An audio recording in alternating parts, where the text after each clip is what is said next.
सप्ताची meeting झाली तेव्हा शेटजीला बळजबरी एक पंगत देऊन टाकली. आणि जशी पंगत दिली त्या शेटजीला काही दान धर्म करायचा नव्हता, पण बळजबरी पंगत दिली. त्याच्या घरी ज्या दिवशी पंगत होती त्या दिवशी डाळबट्टीचा स्वयंपाक केला. आता डाळबट्टीवर सगळे गावरान तूप टाकतात. त्याचा नौकर तूप वाढत होता. कशानं तूप वाढत असेल? पळीनं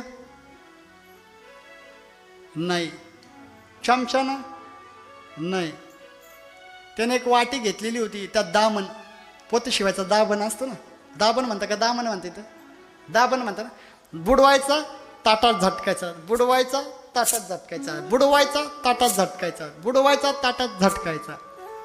तिकडून शेटजी पंगत पात पात पात पात आले आणि ते नौकर पाहिला. अरे दामनानं तूप वाढ राहिलं, दामनानं तूप वाढ राहिलं.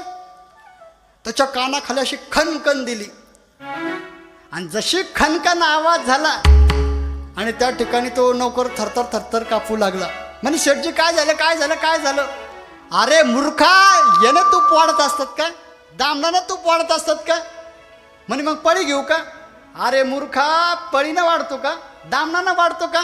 म्हणे एक काम कर, चुलीपाशी जा, एक गौरी घे, त्यात थोडंसं तूप टाक आणि सगळ्याला फक्त वासच दे.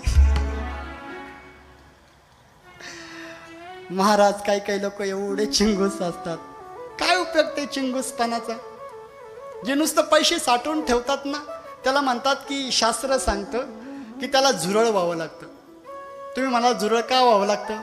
पासबुकच्या पानावर ते चिटकून बसतं, पुढच्या जन्मात झुरळ होऊन चिटकून बसतं. म्हणून पैशामध्ये इतका जीव नसला पाहिजे, दान केलं पाहिजे.